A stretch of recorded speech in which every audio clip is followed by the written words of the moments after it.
আসসালামু আলাইকুম। প্রাইম টিউটরসের পক্ষ থেকে সবাইকে স্বাগতম। রিসেন্টলি এসএসসি পরীক্ষার ফলাফল প্রকাশিত হয়েছে। তো এই ফলাফলে দেখা গেছে এবার কিন্তু গত বছর অন্যান্য বছরের তুলনায় কিন্তু ফলাফলে মোটামুটি একটা ধস নেমে গেছে। তো এই ধস নামার পিছনে মূল কারণটা দেখা যাচ্ছে হচ্ছে ম্যাথমেটিক্সে বেশিরভাগ স্টুডেন্ট খারাপ করছে। তো ম্যাথমেটিক্স আসলে কেন এত খারাপ হলো? তো এই বিষয়টা খুঁজতে গেলে কিন্তু সর্বপ্রথম যে ব্যাপারটা আসবে সেটা হচ্ছে বেশিরভাগ স্টুডেন্টই খারাপ করার কারণটা হচ্ছে যে এরা প্রশ্নের প্যাটার্ন সম্পর্কে আইডিয়া রাখে না। আসলে কোন কোন অধ্যায় থেকে পড়লে প্রশ্ন পরীক্ষাতে খুব সহজে কমন পাওয়া যায় এই ব্যাপারটা কিন্তু অনেকেই জানে না।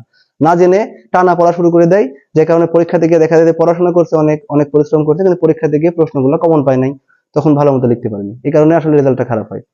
তো আমরা আজকে জানার চেষ্টা করব কিভাবে কৌশল করে অধ্যায় ভিত্তিক ভাবে পড়লে অল্প পরিশ্রম করে বেশি পরিমাণে মার্কস তোলা সম্ভব। তো আমরা একটু আগে জানার চেষ্টা করব আসলে এই প্রশ্ন যে হয় তোমাদের এসএসসি পরীক্ষাতে, এই প্রশ্নটা আসলে কিভাবে আসে। প্রথমত হচ্ছে মোট 100 মার্কের পরীক্ষা হবে, এর মধ্যে 30 মার্ক থাকে হচ্ছে এমসিকিউ। তো এমসিকিউ এর জন্য আসলে মূলত পুরো বইটাই পড়তে হয়, এটা নিয়ে আমি আজকে ক্লাসে কথা বলবো না, তার জন্য একটা ডেডিকেটেড আলাদা একটা ক্লাস থাকবে। তারপর লিখিত যে অংশ, সেই অংশে হচ্ছে প্রথমেই থাকবে হচ্ছে 15টা শর্ট প্রশ্ন, যেখানে প্রত্যেকটাতে 2 করে মার্ক, উত্তর করতে হবে 10টা, এই 10 দুগুণে 20 নাম্বার। এরপর থাকবে হচ্ছে 8টা সৃজনশীল প্রশ্ন, সেটা 4টা বিভাগে ভাগ করে থাকবে, এই 8টার মধ্যে থেকে 5টার উত্তর করতে হবে। এর মধ্যে ক বিভাগ, খ বিভাগ, গ বিভাগ এবং ঘ বিভাগ, 4টা বিভাগ আছে। প্রত্যেকটা বিভাগ থেকে মিনিমাম একটা করে উত্তর করতে হবে। যদি কোনোটা থেকে কেউ রিপিট করে সমস্যা নাই, মানে 4টা থেকে একটা একটা একটা করে মোট 4টা, এবং যে কোনো একটা বিভাগ থেকে ইচ্ছা মতো যে কোনো বিভাগ থেকে একটা প্রশ্ন রিপিট করে মোট 5টা প্রশ্নের উত্তর করলে 50 মার্ক। এই 50, সংক্ষিপ্ত প্রশ্নের 20 এবং এমসিকিউ 30, এই 100 নম্বরের পরীক্ষা। তো এখন আমরা জানবো যে কোন কোন বিভাগে কোন অধ্যায় থেকে প্রশ্নগুলো আসে। প্রথমত আছে হচ্ছে ক বিভাগ, এখানে বীজগণিত অংশটা আছে। তো বীজগণিতের অধ্যায় হচ্ছে আমাদের এসএসসির গণিত বইয়ের 1, 2, 3, 4, 5, 11, 12 এবং 13, এই কয়েকটা অধ্যায় মিলে হচ্ছে বীজগণিতের প্রশ্ন হতে পারে। এর মধ্যে কোনটা গুরুত্বপূর্ণ বেশি সেটা নিয়ে আমরা কথা বলবো, আগে সবগুলো একটু দেখে নিই। তারপর আছে খ বিভাগ, এখানে আছে জ্যামিতি। জ্যামিতির অধ্যায়গুলো হচ্ছে 6, 7, 8, 14 এবং 15। তারপর আছে গ বিভাগ, এখানে আছে ত্রিকোণমিতি, ত্রিকোণমিতি এবং পরিমিতি, এখানে অধ্যায় হচ্ছে 9, 10 এবং 16। আর ঘ বিভাগটা হচ্ছে পরিসংখ্যান, এখানে একটা মাত্র অধ্যায়, এটা হচ্ছে অধ্যায় নম্বর 17। তো এখন এইখান থেকে যদি আমরা সৃজনশীল প্রশ্ন কমন পেতে চাই তাহলে কোন অধ্যায়গুলো পড়তে হবে সেটা আমরা দেখাবো। কিন্তু এমসিকিউ এর জন্য কিন্তু পুরো বইটাই পড়তে হয় যদি কেউ এমসিকিউ খুব ভালো করতে চায়, এবং সংক্ষিপ্ত প্রশ্নের জন্য মোটামুটি পুরো বইয়ে একটা আইডিয়া থাকতে হবে আর কি। তো এখানে সৃজনশীল নিয়ে আমি প্রথমত কথা বলছি, যেটা বেশি গুরুত্বপূর্ণ, কারণ সৃজনশীল হচ্ছে মোট 50 নাম্বার। তো আমরা যদি ক বিভাগ থেকে 2টা প্রশ্ন যেহেতু থাকবে, এখান থেকে তুমি একটা উত্তর করতে পারো, ম্যাক্সিমাম 2টাও করা যেতে পারে। তো এখান থেকে কমপক্ষে একটা প্রশ্ন কমন পাওয়া যায় কিভাবে সেটা আমরা একটু দেখি। এখানে হচ্ছে প্রথম যে অধ্যায়টা আছে এটা হচ্ছে বাস্তব সংখ্যা, এটা একটু কম গুরুত্বপূর্ণ ধরা যায়। এরপর 2 নম্বর অধ্যায়টা হচ্ছে সেট, এটা হচ্ছে সেট, এই অধ্যায় থেকে প্রশ্ন 90% সম্ভাবনা আসবেই আসবে। তারপরে আছে হচ্ছে বীজগণিত, এই অধ্যায়টা ডাবল স্টার দিলাম কারণ এটা থেকে প্রশ্ন হওয়ার সম্ভাবনা আরো আরো বেশি। এবং এরপরে 4, 5, 11, 12 অধ্যায় থেকে সৃজনশীল প্রশ্ন হওয়ার সম্ভাবনা খুবই কম, এগুলোকে আমি কম গুরুত্বপূর্ণ তালিকায় রাখলাম। 13 নম্বর অধ্যায়টা হচ্ছে ধারা, এখান থেকে প্রশ্ন আসার কিন্তু একটা জোরালো সম্ভাবনা থাকে। তাহলে এইখান থেকে ক বিভাগ থেকে যদি আমরা এই 3টা অধ্যায় করি তাহলে এখান থেকে কিন্তু 2টা সৃজনশীল প্রশ্ন কমন পাওয়া সম্ভব, একটা পাবো এতে কোনো সন্দেহ নাই।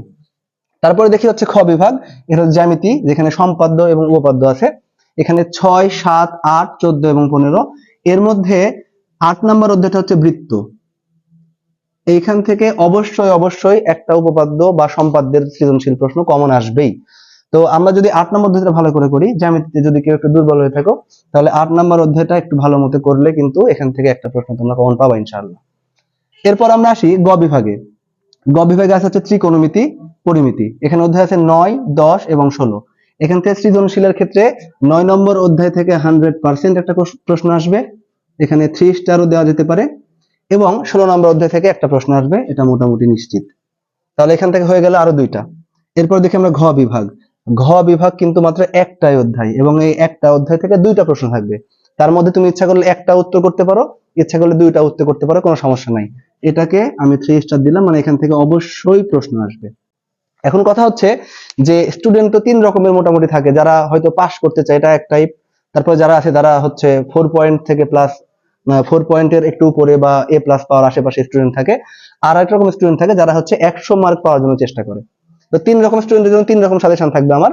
তো যারা শুধু পাস করার উদ্দেশ্য করতে চাও ধরো যে প্রিপারেশন খারাপ, একটু চাপের মধ্যে আছো, তারা কিন্তু এখানে যে আমি কয়েকটা অধ্যায় দেখাইছি, দেখো এখানে 1 2 3 4 5 6 7, এই 7টার মধ্যে তোমরা যদি এখান থেকে এই 3 নম্বর অধ্যায়, এখান থেকে 8 নম্বর অধ্যায়, এখান থেকে 9 নম্বর অধ্যায় এবং এখান থেকে 17 নম্বর অধ্যায়, এই কয়েকটা অধ্যায় যদি পড়ো, তোমাদের কিন্তু এখান থেকে 4টা সৃজনশীল প্রশ্ন কিন্তু কমন হয়ে যাচ্ছে। 4টা না 5টাও হতে পারে যদি পরিসংখ্যানে 2টা প্রশ্নের উত্তর করতে পারো। সুতরাং বেশি চাপ নেওয়ার দরকার নাই সৃজনশীলের জন্য। এই কয়েকটা অধ্যায় যদি কেউ ভালো করে তাহলে তার পাস নিয়ে টেনশন করতে হবে না অন্তত। এরপর যারা মাঝারি মানের স্টুডেন্ট আছে, তারা আমি যে এখানে লাল লাল চিহ্নিত স্টার দিয়ে দেখাইছি যে কয়েকটা অধ্যায়, এই কয়েকটা অধ্যায় যদি কেউ পড়ে তাহলে 5টা প্রশ্ন উত্তর করতে পারবে, এতে কোনো সন্দেহ নাই। আর যারা আরো ভালো স্টুডেন্ট আছে, যারা হচ্ছে 100% মার্কস পেতে চাও, তারা এই কয়েকটা অধ্যায়ের সাথে সাথে এখানকার এই 1 নম্বর অধ্যায়টা পড়বা, তারপর এখান থেকে এই যে 7 নম্বর অধ্যায়টা দেখতে পারো। এবং জ্যামিতির ক্ষেত্রে যারা ফুল মার্কস পেতে চাও তাদের জন্য আমার সাজেশন হচ্ছে ত্রিভুজের যে 3টা সম্পাদ্য, সম্পাদ্য 1 2 এবং 3, এবং উপপাদ্য বৃত্তে গিয়ে 9 10 এবং 11, এই 6টা সম্পাদ্য যদি কেউ করে তাহলে সেখান থেকে কিন্তু সৃজনশীলে তোমার কমপক্ষে 8 নাম্বার কিন্তু কমন পাওয়ার একটা জোরালো সম্ভাবনা আছে।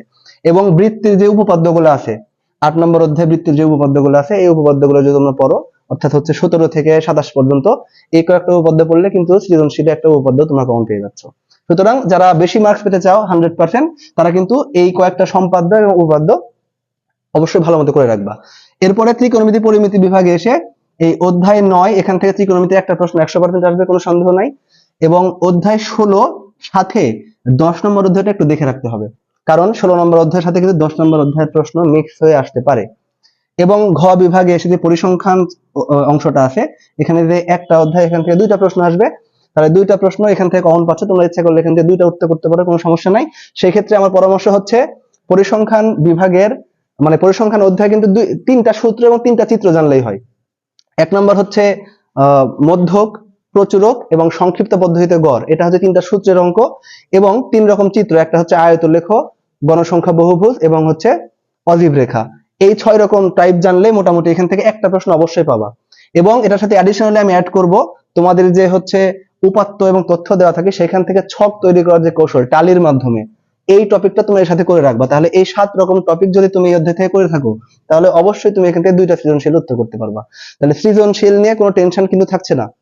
এখন যারা 100% নাম্বার পেতে চাও, তারা অবশ্যই সংক্ষিপ্ত প্রশ্নের জন্য বাকি যে অধ্যায়গুলো আছে, এই অধ্যায় থেকেও কিন্তু টপিকগুলো, অন্তত বেসিক বিষয়গুলো কিন্তু তোমাদের জেনে থাকতে হবে, একদম ছেড়ে দেওয়া যাবে না, তাহলে কিন্তু 100% মার্কস আশা করা কোনোভাবে সম্ভব না।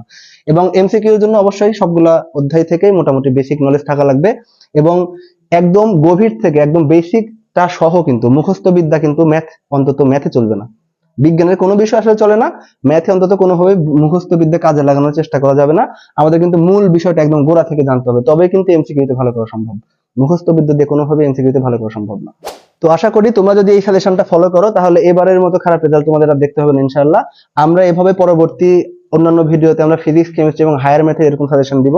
তোমরা যদি আমার ভিডিওতে নতুন হয়ে থাকো, তাহলে ফলো এবং সাবস্ক্রাইব করে কানেক্টেড থাকো। আল্লাহ হাফেজ।